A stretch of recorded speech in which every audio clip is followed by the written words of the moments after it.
అదే RTV app వార్తల్ని క్షణాల్లో చదివే అవకాశం ఉంటుంది. ఒక న్యూస్ పేపర్, ఒక టెలివిజన్ ఛానల్ మీ చేతుల్లో ఎప్పుడూ ఉంటాయి. మొదటి రోజుగా ప్రజావాణి కార్యక్రమాన్ని నెకరకల్లో ప్రారంభించుకొని ఆ కార్యక్రమంలో నేను ఎంపీపీ శ్రీదేవి గంగాధర్ గారు, అట్లాగే సింగిల్ విండో చైర్మన్ నాగలంచి వెంకటేశ్వరరావు గారు, మా నాయకులు రాఘవరెడ్డి గారు, లింగాలెంకన్న గారు, కరుణాకర్ రెడ్డి గారు, మిగతా ప్రజాప్రతినిధులు అందరం హాజరు కావడం జరిగింది. ఇది ఒక మంచి కార్యక్రమం, అద్భుతమైనటువంటి కార్యక్రమం.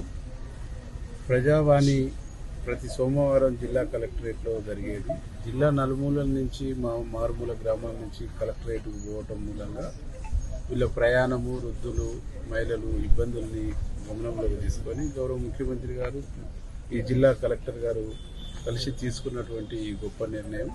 ప్రతి సోమవారం ప్రతి మండల హెడ్ క్వార్టర్లో ఆల్ డిపార్ట్మెంట్స్ కూర్చొని ఈ ప్రజావాణిలో దరఖాస్తులు స్వీకరించి సత్వర పరిష్కారం కోసం రెవెన్యూ ప్రాబ్లం అయితే అక్కడున్న ఎంఆర్ఓ గారు దాన్ని పరిశీలి చేయటం, కరెంట్ డిపార్ట్మెంట్ సమస్య అయితే అక్కడున్న ఏఈ గారు పరిశీలి చేయటం, ఇరిగేషన్ సమస్య అయితే అక్కడ ఉన్నటువంటి ఇరిగేషన్ డిపార్ట్మెంట్ ఏఈ డిఈ ఎవరు అటెండ్ అయ్యి వాళ్ళు పరిశీలన చేయటం, ఇక్కడ మున్సిపాలిటీ పరిధిలో వాటిలో ఉండే స్ట్రీట్ లైట్లు, డ్రైనేజు, మిగతా పారిశుద్ధ్యం సంబంధించి అయితే మున్సిపల్ కమిషనర్ గారు, ఆయా గ్రామాలలో ఉండేటువంటి సమస్యలు అయితే గ్రామాలలో ఉండేటువంటి స్పెషల్ ఆఫీసర్స్, ఇట్లా అందరూ ఇన్వాల్వ్ అయ్యి ఈ ప్రజావాణిని నిర్వహించడం ద్వారా దాదాపు 1-2 monthsలో మేజర్ అంటే కోర్టులో లింకప్ అయి ఉండేటువంటి సమస్యలు తప్ప, అట్లాగే ఆర్డీఓ జేసీ కోర్టులలో ఉండేటువంటి సివిల్ కోర్టులో ఉండేటువంటి సమస్యలు తప్ప మిగతా సమస్యలన్నింటినీ కూడా ఆల్మోస్ట్ ఆల్ తొందరగా పరిష్కరించడానికి ఇది ఒక వేదికగా, ఇది ఒక గొప్పగా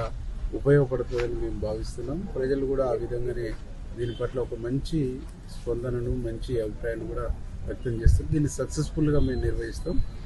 మాకు అవకాశం ఉన్నటువంటి అంత టయాన్ని మేము కానీ, మా ఎంపీలు కానీ, మా ప్రజాప్రతినిధులు కూడా టైం ఇచ్చి ఆ ప్రజల సమస్యల్ని వింటూ మానిటరింగ్ చేస్తూ పరిష్కారం కోసం 100% కృషి చేస్తాం. ప్రజావాణిలో ఇచ్చిన సమస్య ఎన్ని రోజుల వాళ్ళకి రిప్లై అందుతుంది సార్? అంటే ఆ సమస్య తీవ్రతను బట్టి, ఇప్పుడు కోర్టులో లింకప్ అయి ఉన్నటువంటి సమస్య అయితే దాని కోర్టు పరిష్కారం అయ్యేంత వరకు మనం ఇక్కడ చేసేటువంటిది ఏముండదు. ఎందుకంటే న్యాయస్థానాలే అల్టిమేట్, న్యాయస్థానాలను మనం గౌరవించాలి కాబట్టి చిన్న చిన్న సంబంధించినటువంటి పాస్బుక్ ఒక 6 ఎకరము 20 గుంటలో ఎక్కలేదు, ఇది ప్రాబ్లం ఉంది, పాస్బుక్ ఇష్యూ కాలేదు అనేటువంటి చిన్న చిన్న సమస్యలు ఉంటే ఇమ్మీడియట్లీ 10 రోజుల్లో క్లోజ్ చేసేస్తాం. మరిన్ని వీడియోస్ కోసం ఛానల్ ని సబ్స్క్రైబ్ చేయండి, లేటెస్ట్ అప్డేట్స్ కోసం వాట్సాప్ ఛానల్ ని ఫాలో చేయండి అండ్ లింక్ డిస్క్రిప్షన్ లో ఉంది.